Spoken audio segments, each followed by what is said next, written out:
Hey everyone, welcome back to my channel. My name is Kari, and today I'm going to be recommending you the best books that I think that you need to prioritize this October for Halloween. The first book I'm going to talk about is one that I always recommend every October and all year round, and that's I'm Thinking of Ending Things by Iain Reid. This follows the point of view of a girl who's riding in a car with her boyfriend on the way to meet his parents for the first time, and while she's in the car on the way to do this big thing with her boyfriend for the first time, she's thinking about how she wants to end things with him. But as the story progresses, we realize that there's a little bit more to this story than a girl wanting to break up with her boyfriend. This is a really atmospheric, psychological, creepy book. The first time that I read this, I actually had to put it down because I was reading it at night and I got too scared, so I had to put it down. So I always recommend I'm Thinking of Ending Things, and I'm not stopping this October. Speaking of atmospheric reads, I have to recommend Rocca by Daphne du Maurier. This is the most atmospheric, spooky, gloomy, dreadful, foreboding book that I don't know, probably that I've ever read. It's so atmospheric, you could just feel the atmosphere of this story. This book follows the point of view of our unnamed main character, who ends up getting married to this man who is a widow, and his dead wife's name is Rebecca. And as our narrator moves in with her new husband, she feels the presence of Rebecca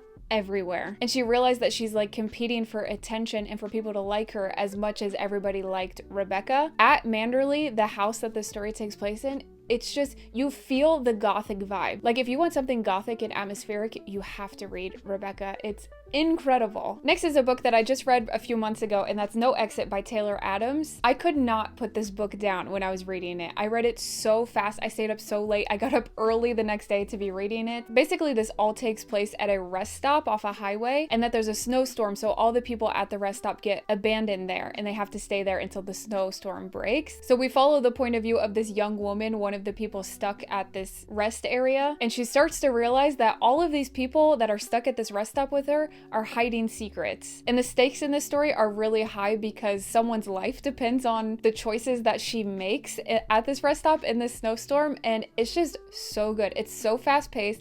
I could not stop turning the page. I could not put this book down. It's really, really good. I really enjoyed this. I definitely really recommend this one if you love fast-paced thrillers. Next, another thriller that I really recommend is Pretty Girls by Karin Slaughter. I will say that this is the darkest thriller I've ever read. It's extremely heavy. There's a lot of violence, like kind of in detail violence, and it gets kind of gory at times too. So just a little warning there, but in my opinion, that makes it the perfect October book. But if you're not into that, then I wouldn't pick this one up. I just wanted to give you a little warning. Basically, this one is about two sisters who, when they were younger, their little sister went missing and they don't know what happened to her. And so it deals a lot with them coping, particularly the main character who's one of the sisters, coping with the fact that they have no information about what happened to their sister and just being okay with that. But it's also about some secrets that people really close to them in their lives have, and can they trust these other people in their life? Like I said, it's really dark, it's really twisted, it's really violent, but to me, like I said, I think this is an excellent October book if you want something really unsettling. Next, my Jack Skellington shirt goes perfectly with this book. This is The Melancholy Death of Oyster by Tim Burton. I love Tim Burton movies. I'm obsessed with his work. I think he's a genius. I love everything that he makes. And so this is actually a book of some poems that he wrote really at the beginning of his career. Some of them are extremely short, like this one. I mean, it's only a few lines, but some of them are a few pages long. One of my personal favorites is Staring Girl. This one's a few pages long because clearly to me, she's the inspiration for the girl in Frankenweenie. I'm obsessed with Frankenweenie. I love that movie so much. So clearly you can see some inspiration that he drew from his really early works that he ends up putting in some of his movies later on in his career. It is a really fast read. I wish it was longer. I wish there was more work in it. I mean, it's pretty short, but that doesn't change the fact that I love this. I love Tim Burton. He's perfect for Halloween. If you like his work too, I would definitely recommend picking this up. Next, I have two manga from Junji Ito. I've gotten really into Junji Ito the last year, and these are my two favorite that I've read from him so far. Uzumaki is definitely my favorite out of the two.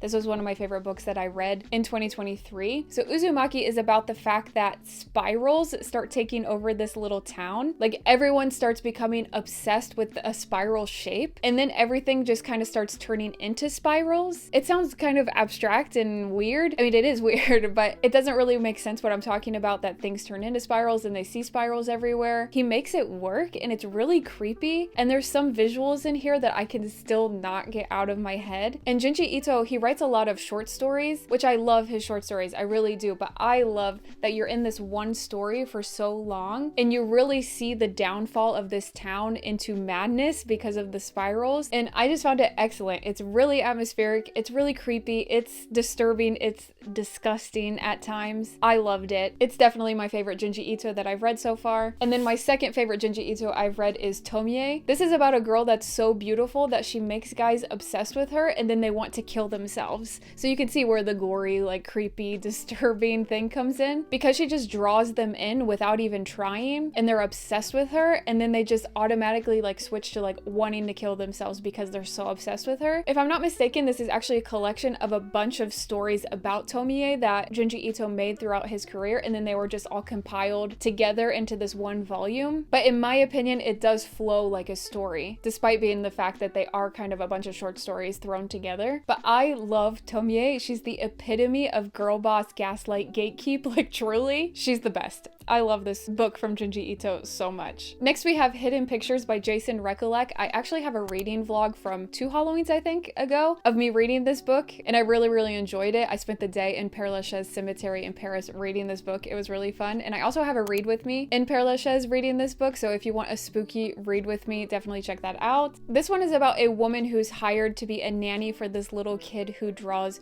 really creepy drawings. I mean, like creepy, like, I mean, come on, that's super creepy. And there's a bunch of them like this. And so obviously the nanny is super disturbed by that, and they're trying to figure out like what's making you draw that. And I just found it a really great spooky read. I had a great time reading this in Père Lachaise, and it creeped me out. And that's what I want from a book in October. So I do definitely recommend Hidden Pictures. Did you really think I was going to do a spooky book recommendation and not talk about my baby, House of Leaves by Mark Z. Danielewski? Again, if you've spent any amount of time on my channel before, you've already heard about this book, so I'll keep it short. Basically, it's about a house that's bigger on the inside than it is on the outside, and about this man who films a documentary about the house on the inside and all the crazy stuff that he finds there. But it's not just that storyline, because we also have another one of a man reading about that documentary and how he connects to that documentary, even though it's in a completely other time period. And this guy reading it, he has his own plot lines. It's just so good, and as you know, the format of this book is absolutely crazy. I'm obsessed with it. It's just so fun. So if you haven't read House of Leaves yet, now's the time. Now's the time. Do it. Do it for October. You won't regret it. So I already had a Taylor Adams book earlier on this list with no exit, but actually the first Taylor Adams that I ever read was The Last Word. This is about a book reviewer who writes a review online just like trashing this book that she just read. But then the author sees the review and basically starts threatening her to take it down. Like, if you don't take it down, then you're gonna regret it. And basically she's like, no, I'm not taking it down. And it goes from there. It really kept me guessing about what was going to happen. It was really atmospheric. I was creeped out, and I definitely recommend this. Another disturbing, gross read, if you want something like that for October, is Things Have Gotten Worse Since We Last Spoke. Now, I'm not saying that this is one of my favorite books of all time, whereas a lot of the books I've talked about, they rank in some of the best books I've ever read. But this one, undoubtedly, it's one of the most grotesque things I've ever read. And so if that's what you're looking for this Halloween, this is right up your alley. This book is actually really short, but it's only AIM messages between these 2 women. One of them is selling an apple peeler to the other one. And that sounds really like, okay, how is that going to be creepy or grotesque? Just trust me, it gets there, okay?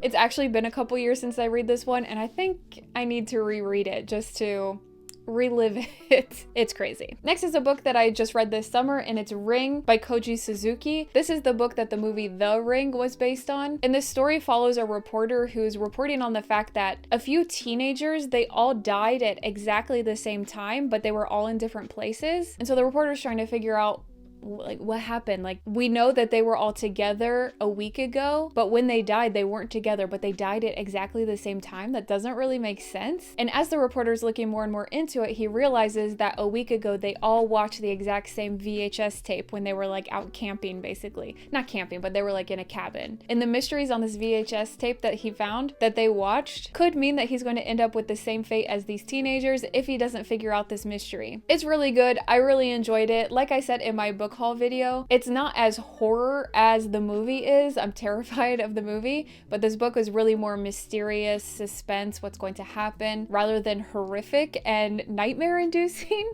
But I still really enjoyed it, and I think it's great for Halloween reading. I of course have to put my favorite thriller of all time on this list. It's Lock Every Door by Riley Sager. This follows a young woman in New York City who's really down on her luck, and she gets hired to be an apartment sitter at this really luxurious apartment building because they don't like the apartments to sit empty, so they hire people to just occupy them until they find a new resident. When she moves in, she's like, oh, this is amazing. I get to live in this luxurious New York City apartment. But the longer she lives there, the more she realizes something's not right in this building. And she starts learning about other people who have lived in this building and things that happen to them, and she's hearing weird stuff, and it's really creepy. You have no idea what's going on, and you're just as scared as she is. And I just devoured this book. I recommend this to everybody. Like, in my real life, I've recommended this to literally everyone, and so many people in my real life have read this and they loved it as well, so it's just really fun. So now I'm telling you, you have to read this book too. It's so good, and it's a perfect book for October. So those are all the books that I think that you should prioritize this October for your Halloween reading. Definitely let me know what books you're going to pick up this October in the comments. I would love to hear from you, and I'll talk to you again next time.